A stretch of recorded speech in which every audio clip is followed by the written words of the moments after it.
know where I'm going. I'm miles beyond my sleep. Hey, what's going on, guys? It's Vinci, and I'm back with another video. I've been up all night working on this painting. Had this idea in my mind for some time. Been working on some sketches, and I finally made it.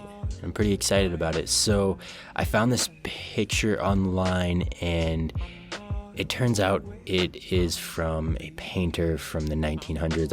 I don't remember his name. I'll put it up on the screen right now. But I decided I need to study it. I love this painting, and I'm off. One of my favorite things to do is to take work from the masters and recreate it, or just copy it verbatim just to study it, because I find I learn a lot in the process, and it's honestly just an enjoyable experience. Plus, I get this wonderful work of art that I can do whatever I want with. And I like that feeling. I like having art. It's an asset. But it's a strange asset. Because it's not like coffee where everybody flocks to Starbucks to get their latte or their espresso. It's more ethereal. So I start off every painting session by pre-mixing some paint, and I'm gonna run all of the colors I use across the screen right now so you can see what colors I'm using. You can copy what I'm doing or disregard what I'm doing if you think I have no idea what I'm doing. But I pretty much use a fairly basic palette just to keep things simple. I don't need anything complex. I don't need 100 colors in my bag of paint.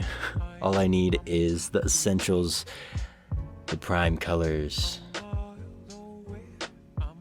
and some brown. Brown is the best. I use it more than any other color or tube of paint, except maybe titanium white.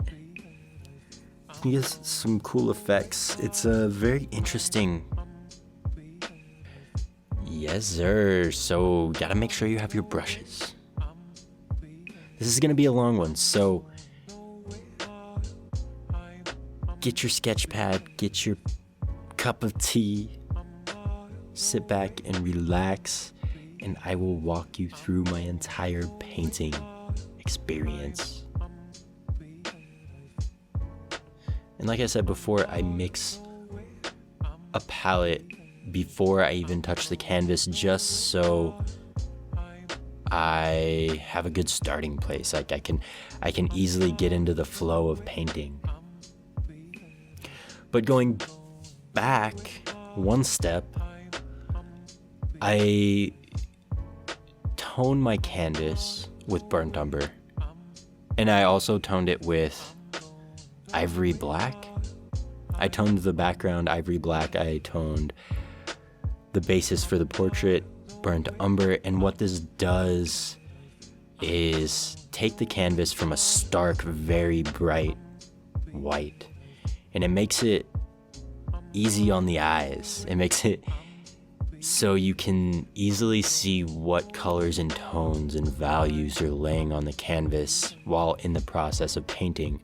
Versus if the canvas was stark white, when you're laying down colors, your eyes are distorted by the white canvas, and it's hard to detect where you are in the value scale or where you are in the color scale, and things can get very choppy and messy very quickly, and then all of a sudden you have a painting that you hate and you quit, and that's the worst thing in the world. I had a shop teacher in, I believe it was in middle school, and he talked about when he was a kid, he worked in an auto shop, And the mechanic who painted the cars, he would take more than enough time just prepping and sanding the cars so it was perfectly smooth, no blemishes, or what is the word I'm looking for? No tiny flaws. He would go over every inch of the car, sanding it meticulously until it was perfect before he even started painting, so that when he did paint, the paint was perfect. And my philosophy is, if you have a perfectly prepped canvas, you're gonna come out with a dope piece of art. It's almost given. See, how you do one thing is how you do everything. And if you slack off in one place, you slack off in all of the other places. But if you take the time, be diligent, do the work, put in the effort, put in the extra time, go the extra mile, it takes your work to the next level.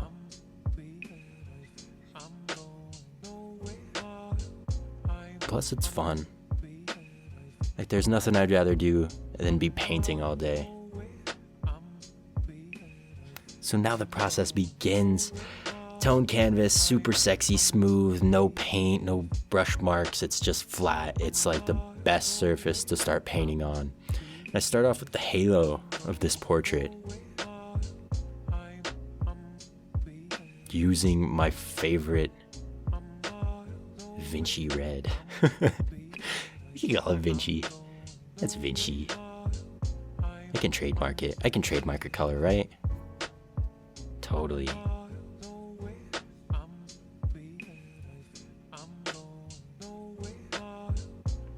So before I paint, before I do anything, I take the time I do quick drawings of what I want to paint, and I do them very fast. I do them sloppy. I do them so they're ugly. And in this process, I learn the intricacies of the image I'm painting, and it allows me to work through the details faster and better in the final version.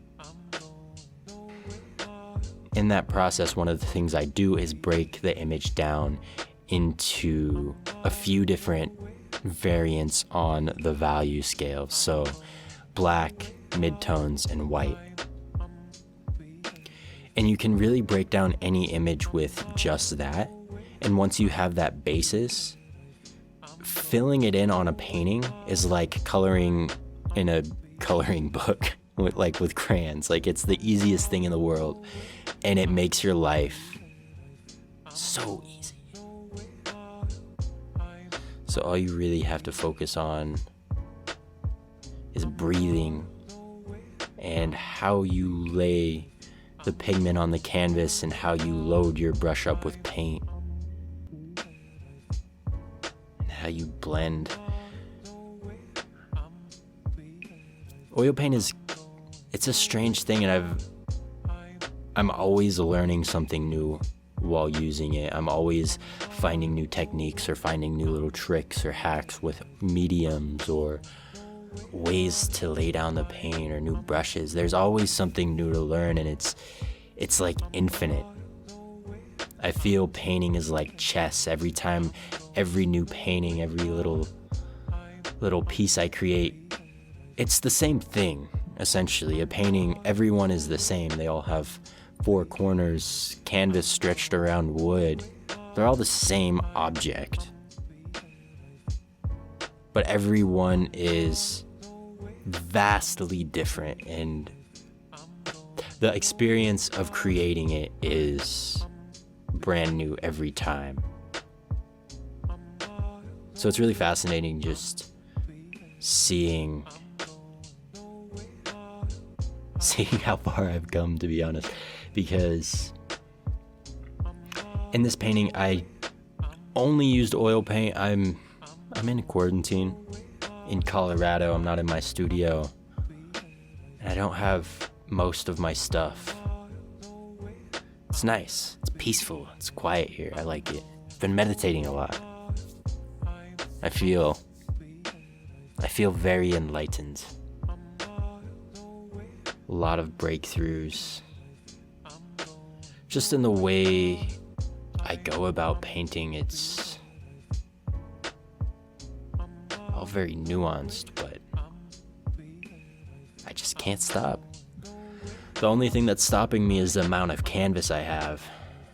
I had a whole collection planned and a shipment for a roll of canvas. It was like more than 10 paintings worth of canvas, and it got canceled at the last second, and I'm stuck in quarantine with this last painting. And I finished it in 2 nights.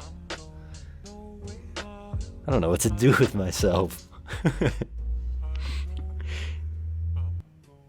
So while I'm painting, one of the things I like to do, especially in the beginning stages of a painting, is I will treat it like a drawing, where I'll tone the canvas. I'll start with only the shadows and the dark areas and all the things that recede into the background. And I make sure they're very smooth. There's not a lot of brush strokes. It's receding, not coming forward. Because light comes forward, dark things recede. Typically, shadows are smooth and colorless. So if you have the shadows laid out, you don't really have to worry about laying in the colors too much. So all you have to worry about is the lighter end of the spectrum, which encapsulates the entire color spectrum. And it's very intuitive, to be honest. Like, once you know the basics of color theory and like what colors have what effect on all the other colors, once you know like the basic complex mind-blowing part of it, it's quite easy. And it comes very fast, and you have your pre-mixed palette, and you're working in this flow state, and it's very natural. It's almost like you create a streamlined process. Me, I guess. Artists who are doing this every day and treating it like a professional athlete treats sports. Everything gets streamlined. Everything gets faster. Like, a couple years ago, I would have thought this painting that took me 2 days would have took me a couple months. But I can work through the majority of the painting and get it 90% done in a couple days, which is fun. It's mind-blowing, especially with these studies that I'm just stealing from master artists. It's a wild learning experience. You really get to like push the boundaries of like your technical knowledge. Because like, what else are you going to do with your time? I play a lot of video games. Been playing a lot of Minecraft. But there's only so much time in the day. I've realized time is finite. Yeah, it may seem like we have an infinite amount of time on our hands and the economy's crashing and all this stuff is happening, but there is an end and there is a new beginning. You got to make the time that you have now count. You really just have to put your ass in a seat and just work. There's no cheat codes. There's no way around it. There's no hacks. There's really no right and wrongs. If we're going to get deep in philosophical about it, it's all just a process. And if you get caught up in the outcomes, you're gonna ruin your time. You're gonna... What the fuck am I even talking about? Let's talk about something else.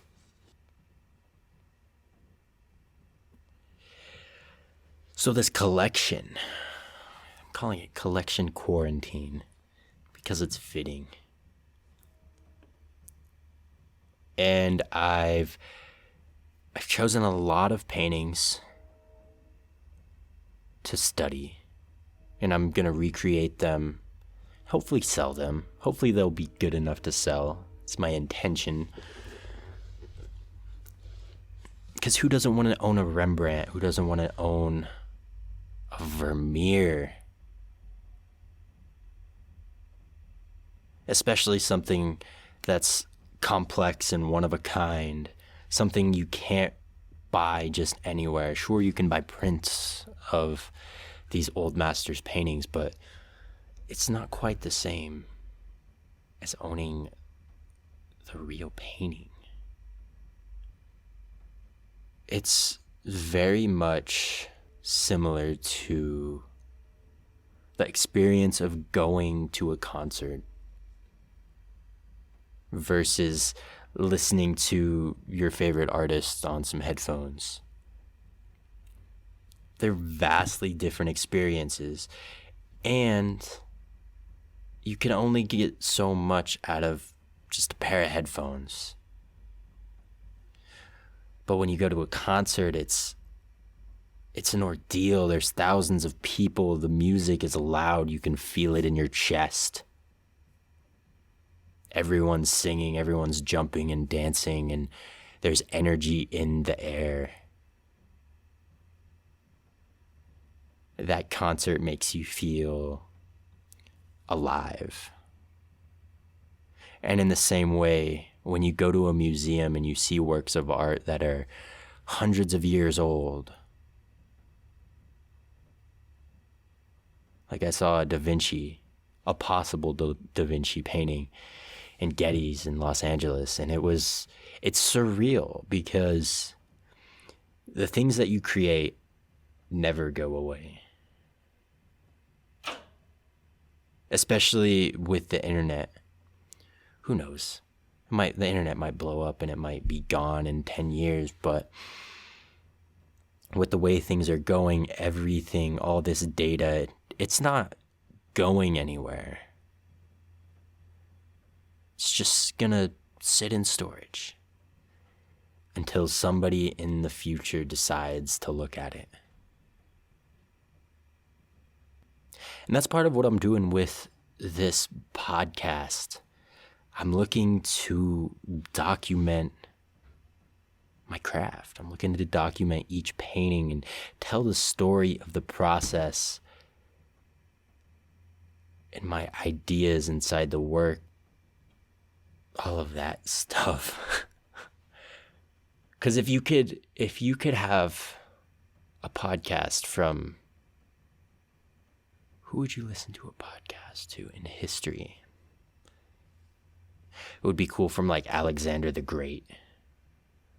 How wild would that podcast be? It'd probably be pretty bizarre, to be honest. I'd listen to it.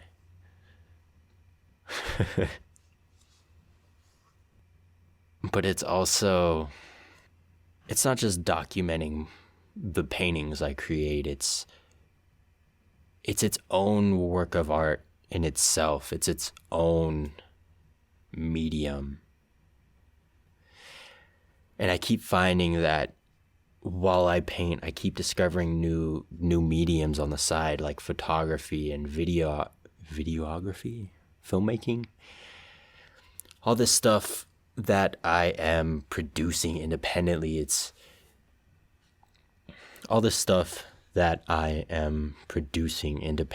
very separate from each other. All of them are their own unique little fields, but the more little fields I discover and the more I learn into each one, the more I see they're all connected. And the more I learn from photography, the better I get at painting. And the better I get at painting, the better I get at drawing. The better I get at drawing, the better videos I make, the better I start dancing when I'm just vibing in the studio. The more I learn how to play a piano, the more I can get into the flow of a painting, the more I can get into the process of painting and the rhythm of the entire painting process. Or even chess. I've been playing a lot of chess because there's chess.com, and you can make an account and you can play, and it like ranks you with all of the other players in the world. And you have like stats, and it's very like competitive, and it definitely does something for me. But the point I'm getting at is, what am I getting at? The point I'm getting at is everything's connected. The more you learn, the more you realize there is more to learn. Or wait, what is it saying? The more you learn, the more you see there is to learn. So the further down the rabbit hole you go, the smaller your expertise is. And it's really exciting in a thing like art, because studying anatomy, studying nature, looking at landscapes, essentially breaking down beauty into simple shapes and forms, and then making it into something more complex, and then breaking it down into something simple. It's a very fun process. The majority of people get caught up in selling the work. I have my flaws. Like, it's easy to get caught up in like the end goal.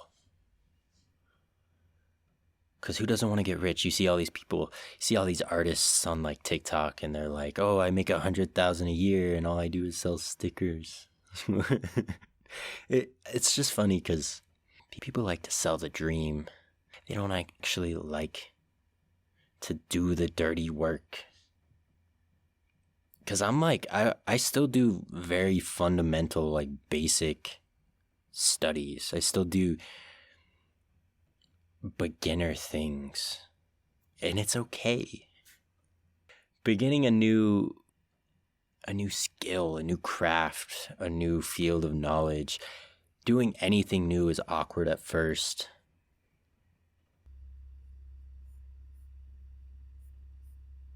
The more you expand your field of knowledge, the easier it is for you to obtain some level of mastery. So, for example, you can learn about drawing, but if you really want to get good at drawing, learn anatomy, or do studies of nature, breaking down each individual element of a leaf or a flower, or there's all of these little avenues you can just dive into and gain some level of confidence or skill. And in the long run, what that does is open your mind up to new universes of ideas. And I know the primary way of thinking nowadays is speed, fast, get things now, ship overnight. But the long-term plan, the long-term goals are always so far ahead, they're exponentially larger than the short-term gains of any average thing you could be doing on a day-to-day basis, like going through a course. That's a bad example because some courses can be very helpful and informative, and I should probably go through more courses. Let's go back to the painting itself. So, a challenging thing to do in art, or painting skin tones, creating form in the context of a face or a hand or a shoulder or a neck. And we can go back to the anatomy example. You can't just know skin deep. You can't just look at somebody and understand how to draw them. It just doesn't work like that. You have to see what's going on under the surface. You have to see the skeleton in the way that it forms the body, and you have to see the tendons and how they hold the bones. Tendons hold. I don't know. I don't know anything. I know artistic anatomy. That's like that's like the lowest level of anatomy. I don't know any of the names. I don't know. I just know like how it looks, how it should feel, how it should glow. So anyway, bringing the anatomy together is a lot like building a house. You gotta lay a foundation, you gotta connect and support, and you gotta bring things forward and make things recede and make it undulate and see all the different grooves and creases and textures and be able to depict it in your own way. And it varies from person to person, especially if you're painting somebody really pretty, or if you're painting somebody really ugly, or I shouldn't use ugly. Whatever. Well, an ugly, yeah, just a grotesque, ugly person. They're opposite ends of the spectrum. And they each involve their own skill sets to create. One is very soft, one is very textured, not textured. One is very minutely, there's lots of little minute details and lines and corners and edges. I don't know what I'm saying. But in this portrait, my goal was to make everything soft, make it feel like it's put together.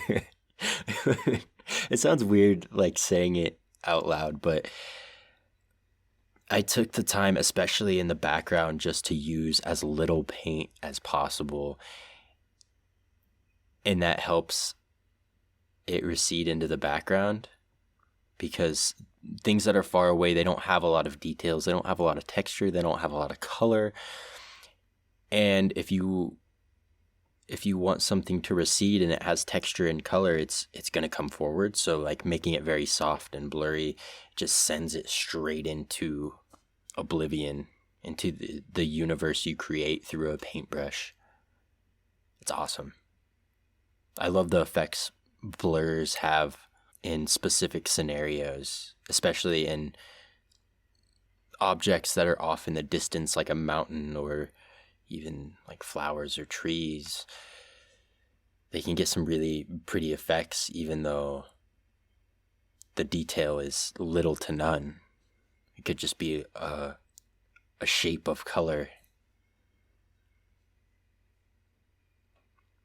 And you get to the point where you're just like, you're breaking everything down into these little shapes, and the forms you're seeing and creating are very complex, but in the way that you've broken them down makes them very simple and easy to understand and easy to create. It's cool. I like it. Like the gold pattern. I spent a lot of time just like wrestling with it and drafting and kind of struggling. Even right before I started painting them, I was unsure about how I was going to do it.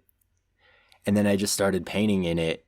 Something just clicked, the problem solved itself, and I love how they turned out. Like the gold and black pattern is just very mesmerizing. It's pretty. It interweaves, interlocks, and it's very aesthetically pleasing.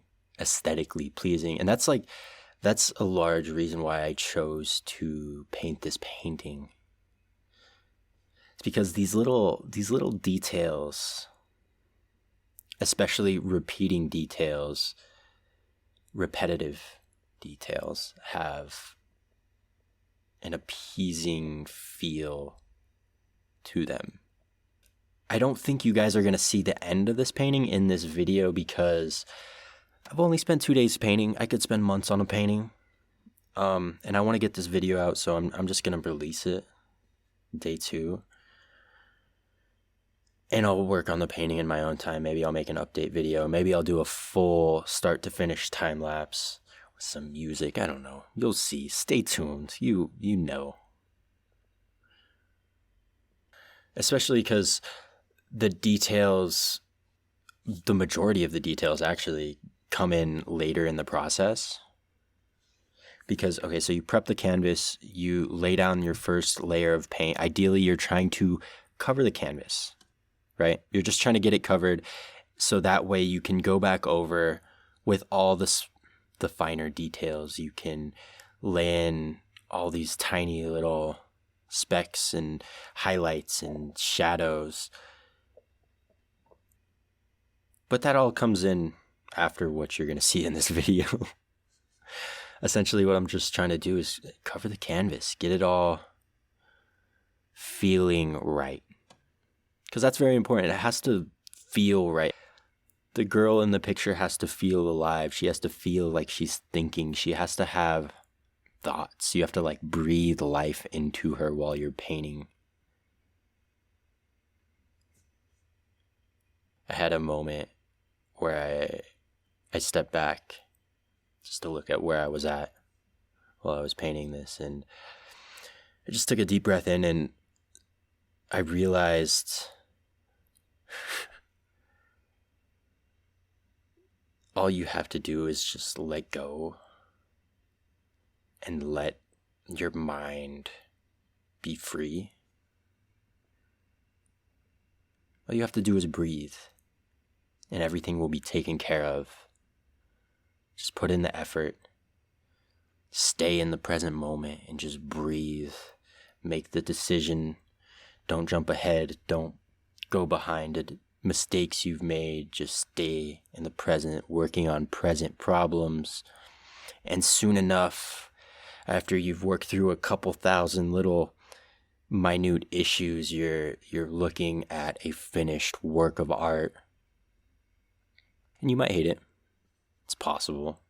I hate a lot of the art I create, but it's natural. I feel like that loathing is just a rite of passage for artists. It's gonna happen in any field of creativity, no matter how skilled you are. It's just something you gotta deal with. But you gotta learn to see your creations for what they are, which is challenging. Because it's easy to look at it from an artist's view, but it's not easy to look at it from the viewer's point of view, seeing it for the first time. And for that, I've developed some tricks. I haven't developed these. These have been around a lot longer than I have, but I've stumbled across most of them. And they're just methods for seeing. So one of them is I look at my work of art through a mirror. So I see the reversed image, giving you a new perspective, giving you that first look feel. And it helps you see problems and mistakes and issues in your work of art. So you're working on a painting and you just turn around, you take 10 steps away, take as many steps away as possible.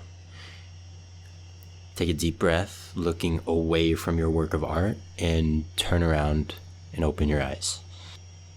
Seeing it from a distance allows you to have that new perspective, and it allows you to see different things. Along with moving closer to a painting, you get to see different perspectives, different details, different aspects.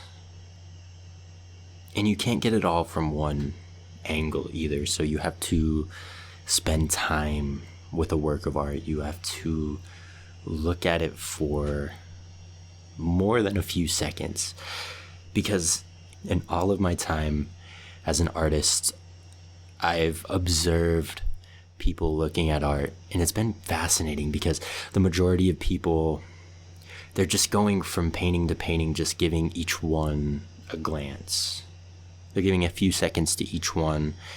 And yeah, I get it. There's a lot of art. There's only so much time to look at it all.